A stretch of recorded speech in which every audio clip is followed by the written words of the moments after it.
evening, everybody, and I am back after a very long weekend working at a festival. For those of you who don't know, I work in the music live entertainment industry, and so you will probably be seeing less of me over the next couple of months as work starts to pick up, but I will try and keep you filled in as much as I possibly can about what's been going on in the world of Scientology here in the UK.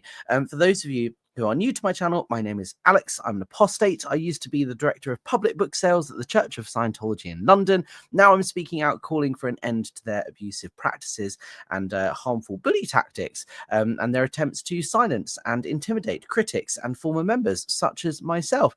And today we have a very interesting update. For those of you who don't know, just after Christmas, in about January, I think it was, Scientology ran a huge billboard campaign advertising their so-called church on the London Underground at one of the busiest tube stations, Tottenham Court Road, and it sparked a lot of uproar with the residents of London who were not happy to see Scientology advertising on such a public platform. And today, I have found out that the Mayor of London himself, Sadiq Khan, has in fact weighed in on the billboard campaign, and we're going to have a look at how he responded to it. But first, let's say hello to everybody in the chat. I did indeed gift 5 memberships. So those of you who are new and are joining this membership, welcome. If you want to support the channel, you can use the buy me a coffee link in the description, or you can support through super chats and memberships. All that sort of stuff helps keep the channel up and running. Mary Kay London, hi from across the pond in New Mexico. Thank you for joining. We have Barbara here saying, stopping early to say hi and oh no, hope he is a good politician and not one that can be bought. We'll be back when you go live. Well, welcome, Barbara. Thank you for joining. Luna is here saying, congratulations on all your work so far, Alex. Having covered the US side, I've been viewing more on protests and action on our side of the pond. In summation, not in my backyard. Thanks for the info on UK protest stores. No problem. You're welcome, and thank you, and welcome aboard. Rachel Harris is here. Now, this is going to be an interesting one. We have Terry Ray saying, hi, friends. Kirby's mum, hi, Alex, hi, chat. Becky's Big Brother fan here. Petrie Nar and Lara FM. Good to see so many familiar faces. Thank you for joining. Let's have a look at the mayor's response. First, let's look at the adverts themselves. For those of you who haven't seen them already, these are the ads that Scientology ran at Tottenham Court Road Station, which is one of London's busiest tube stations. It just says, I'm a Scientologist, Joe, musician, curious, Scientology.org/stories. There's another one here, Robert, a cinematographer, and we have Elizabeth, who is described just as a mother. Right, okay. So it's not possible for a female with a child to also perhaps have a job or a career or, you know, accomplishments. It's just a mother. Right, okay. That's very equal and fair, Scientology, to give the 2 men job titles and to give this person just mother. I think that's pretty unfair. But anyway, let's gloss over that one as Scientology have. And let's look at our response. So I partnered with the Aftermath Foundation to devise a plan to respond to these ads with ads of our own. And we put up these billboards that said, I'm an ex-Scientologist. So we have Mike Rinder here, author, whistleblower. We've got myself, Alex, activist. And of course, we had Claire Headley, who's the president of the Aftermath Foundation, that said Claire, CEO, president. And the call was curious, the Aftermath Foundation, with a link to their website, aftermath.help. So that's how we responded, and that got some press coverage. It was covered in the Times newspaper, and I think the Daily Mail did a piece as well. So we responded in the best way you possibly could. But Londoners really didn't like Scientology's campaign, and indeed, somebody contacted the mayor with a question. So this is the question on the London Assembly. Now, like I said, unlike the East Grinstead Mayor, which is where Scientology's headquarters are, the London Mayor actually holds quite a lot of power and responsibility and authority in London. The Mayor of London is responsible for things like policing and for the TfL, the transport network, and public transport. So the fact the Mayor has weighed in on this is not insignificant. And this is from the London Assembly website. This is the question that was asked on the 22nd of May, and it said, residents have contacted me about adverts on the Tube network from Scientology. Are the adverts in line with your advertising guidelines? And if so, How? That was a question raised by Councillor Gareth Roberts from the Liberal Democrat Party. Now, Sadiq Khan is a Labour politician, so it's an opposing political party. But nonetheless, it was a question that was raised on behalf of a resident, and the question was answered on the 28th of May, which is just a couple of days ago. Let's take a look at the London Mayor Sadiq Khan's response. Okay, let's move on to a question on TfL advertising policy in the name of Assembly Member Russell. Thanks for the question. In this city, I'm proud that we celebrate and embrace people of all backgrounds, and ensuring inclusivity for all is one of my core values as Mayor of London. TfL conducts all its business and revenue generating activities as efficiently as possible and to the highest ethical standards while ensuring compliance with its legal obligations. Advertising space across TfL is managed by its media partners who hold the rights to carry out advertising on the estate under commercial agreements. As the members are aware, income generated from commercial advertising is vital to fund TfL's operations and enable TfL to continue to run a safe, inclusive and reliable transport network for London. And there are comprehensive rules around what can and cannot run across the network. Adverts are required to adhere to the Advertising Standards Authority's advertising codes, which cover all advertising in the UK. The TfL advertising policy broadly follows the Advertising Standards Authority's advertising codes. TfL works closely with the ASA and its sister organisation, the Committee for Advertising Practice, which writes the national advertising codes.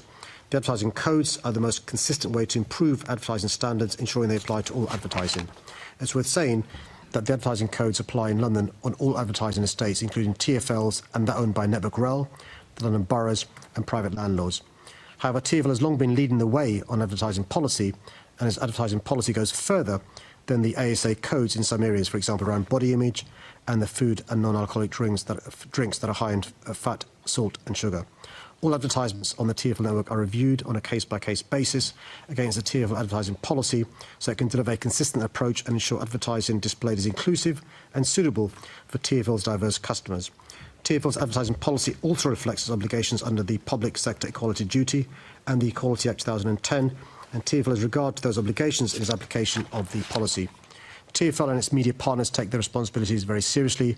The work is also monitored by the Advertising Steering Group, which provides strategic advice and guidance to TfL on the application of its advertising policy. And the group's chaired by the Deputy Minister for Transport, Seb Dance, and is composed of a range of stakeholder and industry representatives. So there we have it. That was London Mayor Sadiq Khan on Scientology's ads. A bit of a wishy-washy response, if you ask me. Essentially, he's saying that the ads were passed by the advertising committee and they weren't found to be breaching any rules, and so therefore they were allowed.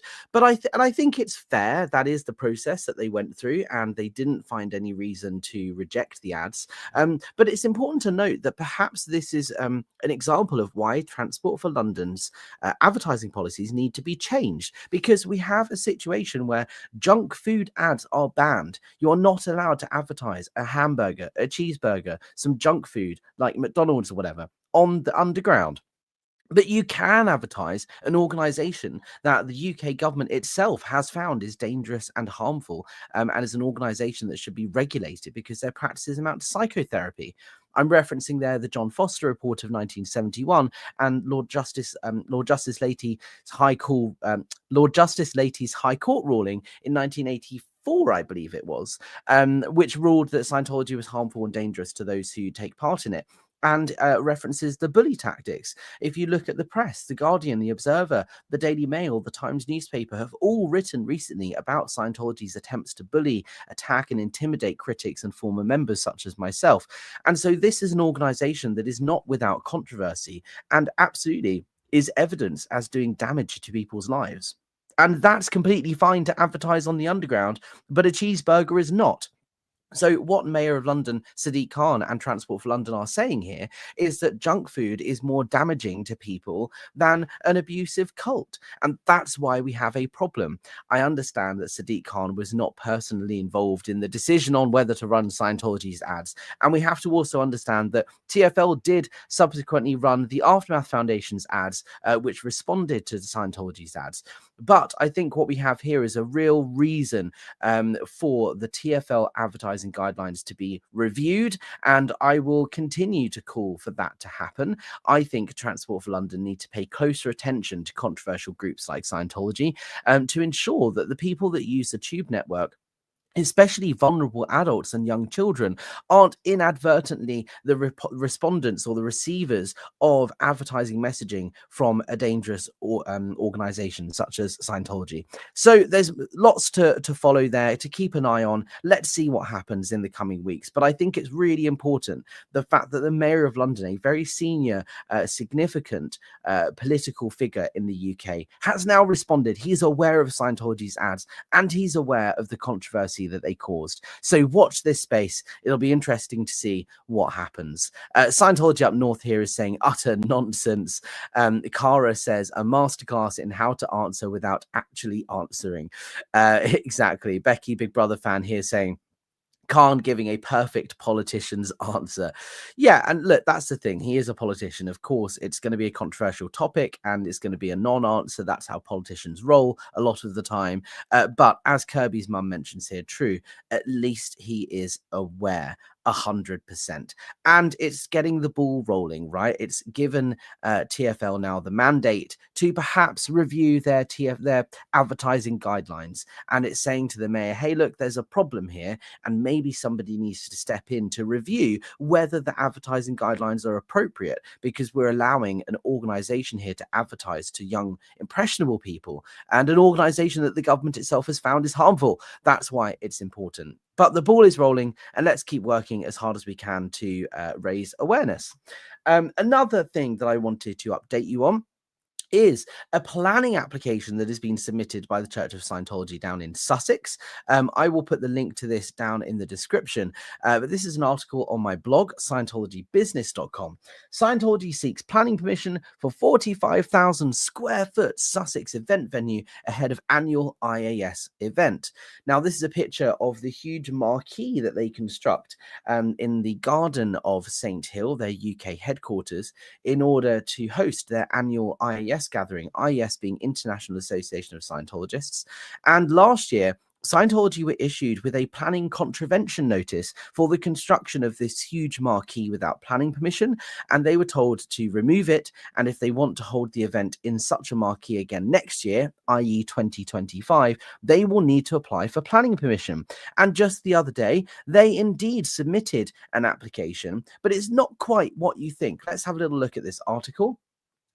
The Church of Scientology are seeking permission to build a 45,000 square foot temporary event space on the grounds of their UK headquarters ahead of the annual IS Gala, after they were issued a warning by the council. Every October, Scientologists from across the globe flock to St Hill Manor, a country estate once owned by the founder L. Ron Hubbard, near East Grinstead, to celebrate the anniversary of the International Association of Scientologists.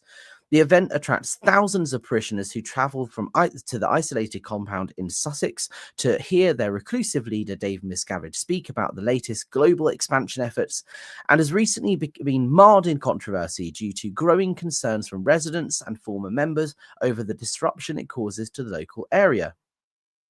Due to Scientology's poor traffic management skills, hundreds of cars have historically arrived at the same time and filter onto the property through a single gate, causing miles-long tailbacks on St Hill Road and the neighbouring Turners Hill Road, which is a main artery into East Grinstead. Last year, several coaches were seen blocking traffic at the entrance rather than using their designated coach park to the south of the property, with angry local residents taking to social media to air their frustrations. Under UK planning laws, temporary structures under 100 square metres do not require planning permission, so long as they are removed within 28 days. However, due to the scale of the event, Scientology construct a 45,000 square foot, which is 4,250 square metres, marquee in the grounds of the manor, which is often in situ for 2 or 3 months, despite not applying for the permits required for a structure of its size.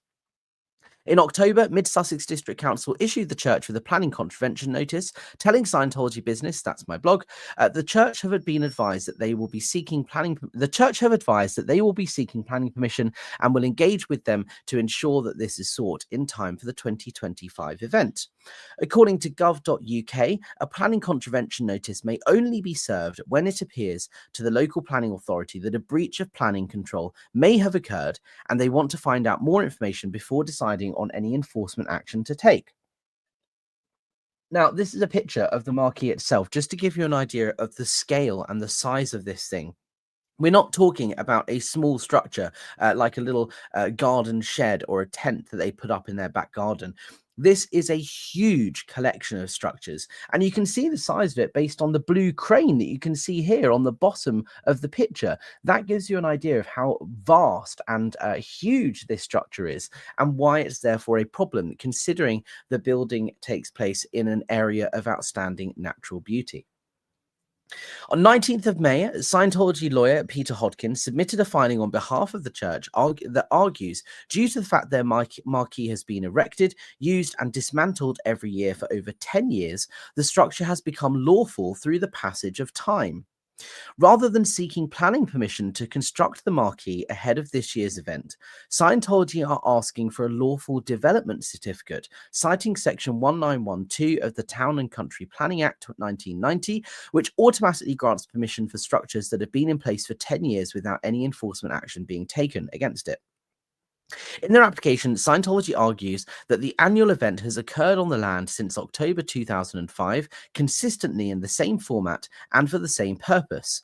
The only exceptions to this continuous pattern were involuntary ones.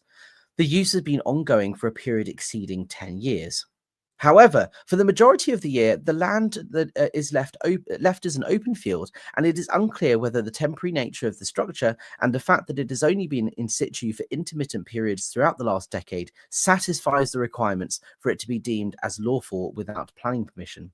And here is a map that they attached to the application that shows the castle, St Hill Castle, just here, and the manor house here. This is the main St Hill Road, and we gather in protest about here at the entrance of the property. So you can see just how far away the property, the structure is from where we protest. But you can also see how big it is. The footprint of this structure is larger than the footprint of the castle itself. Their application explains that the marquee is necessary to host the annual IAS event, but makes no mention of the sheer scale of the 45,000 square foot structure or the detrimental effect it has by increasing road traffic on the local area. The land shown outlined in red on the plan is used for an annual event in or around October each year, celebrating the anniversary of the founding of the IAS on St Hill Manor in October 1984. Large temporary marquees are erected on the land for that purpose. This event draws thousands of Scientologists and visitors from around the world. The event takes place over 3 days, Friday, Saturday, and Sunday. It culminates with a charity concert on the Sunday evening, which raises money for local charities. The erection takes several weeks, including rehearsals. The actual use occurs for approximately 1 week. Dismantling and restoration of the land takes about a month. Other parts of the field, outlined in blue, are also used for purposes ancillary to the event, such as providing an access from St Hill Castle to the event marquees and temporary roadways around the marquees. And then this is a picture of St Hill Road, and this big bush here on the right-hand side has been marred with controversy. We're going to discuss that in a second. Scientology were also found recently to be in breach of highways regulations after it installed a fence, hedgerow, and wooden sleepers on public land opposite the entrance to St Hill, in a flagrant attempt to obstruct protesters who gather outside the event to offer support to those wishing to leave the organisation. In response, the church filed a complaint alleging they had been discriminated against by the Highways Authority after they initially refused to remove the unauthorised structures. However, in an email to us earlier this week, a highways representative told us, "I can confirm that the existing fir trees, fencing and wooden sleepers will be removed by the Church of Scientology in the near future. In the meantime, they have been advised to apply for a planting license, which will be reviewed by our tree team to ensure that the proposed hedgerow species is approved by our arboriculturalist." Any license issued will include specific conditions, such as the use of approved species, ensuring the new hedgerow is planted at least half a metre back from the edge of the carriageway, and confirming that the Church of Scientology will be responsible for its ongoing maintenance. Members of the public are able to comment on Scientology's application for a lawful development certificate through the Mid-Sussex District Council planning portal under reference number DM251292. A decision is set to be made by Monday, the 14th of July. And I've also attached here the actual document, the application itself from the Church of Scientology, where you can see all of the details and the comments that they've left for those of you who want to get involved and submit their comments on the application. So what we have here is Scientology being told off for not abiding by planning rules, and instead of applying for planning permission, they've said, we don't care, we're allowed to have this event here, we're allowed to build this marquee because we've been doing it for 10 years. Which is just ridiculous. There is a 10-year rule in planning law here in the UK, which means if you build something and you don't conceal it, and the local government don't come down and give you some sort of enforcement action, if it's there for 10 years, you have the legal right to keep that building or structure. And so, unfortunately, I don't see how this applies to Scientology's building, because the building only exists for a couple of months a year. The majority of the time over the last 10 years, that land has been used as a field. It's not used for the event. The event takes place once a year. And so it's really interesting to see how they're trying to argue this case. And it will be interesting to see whether it holds any weight going forward. But I wanted to bring that news to you, and let's see what happens. Let's take a look at some of these comments. I can see we've got Joy Vila in the house. Hi, Joy. Thank you so much for joining. Joy's saying, let's go, 100%. And also saying, Alex is killing it. Thank you so much, Joy. I appreciate it. If you guys haven't already watched my interview with Joy Vida, please go and check it out on my channel. I did an interview with her recently with Tony Ortega, the journalist, about Joy's escape from Scientology. Professor Khan says, comment, hi, any chatters and lurkers. I will repeat the YouTube instructions. Like, subscribe, share, set notifications to all. Thank you, Professor Khan. I appreciate that. SP Crusader here is saying, comment, is there even proof it's the same structure that goes up every year? They have a company come in to build it and it does not belong to them. Exactly. There is no evidence that it's the same structure, the same footprint in the same place. And there's no evidence the structure is there for the whole year. It's not been there for 10 years. It's been there for a couple of months every single year. But nonetheless, it breaks the rules around planning laws. And that's why it's important. They should have applied for planning permission rather than just saying we're allowed to do this. I also want to throw in there that the castle at St Hill Castle was built in the 1960s by slave labour provided for by the church's sea organisation. And when they built that castle, they didn't have planning permission for it. That castle exists because they just built it without getting the permits. They then went and found some antiquated law that said a man is allowed to build a castle on their own grounds, or they found some like historic castle that once stood on the grounds, something like that. And they then made a case to the council that said, we're allowed to build a castle here because there was one beforehand. And there's this old law that says you're allowed to build a castle on your own land. And so they just did it with flagrant disregard for planning laws. And the council couldn't do anything about it. So Scientology have never actually built something on that land, apart from the refectory. They built a little cafe there a couple of years ago. Apart from that, they've never built anything on this land with permission. They've just done it, gone ahead with it, and hoped to seek approval later. It's absolutely outrageous that they have no regard for the due process of law, and they think they're above the law. They think that these rules don't apply to them. And that is exactly how Scientology behave and think when it comes to their activities. They think they're above the law and they can get away with whatever they want. And that's why it's important that we put a foot down and say no to this sort of behavior.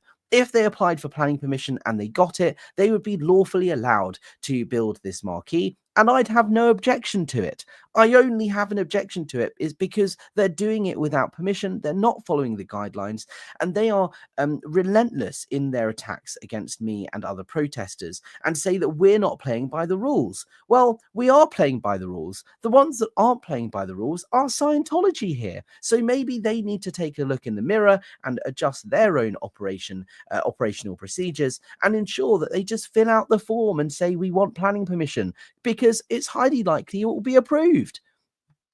It's just outrageous that their official legal stance here is we don't need planning permission. It's just nonsense. But anyway, that's it from me for now, guys. Thank you so much for tuning in. Please stay subscribed and stay tuned for more. There's a lot coming out in the next couple of days. I can't wait to share with you. If you guys want to support the channel, please considering using the Buy Me a Coffee link in the description down below. You can also donate through PayPal and all that sort of stuff. There's an Amazon wish list. But the most important way and the most effective way of supporting the activism that I've been doing here in the UK is to press that like button, to leave a comment down below once the live stream finishes, hit subscribe and all that sort of stuff. That's it from me now for now, guys. Thank you so much, and I'll see you on the next one.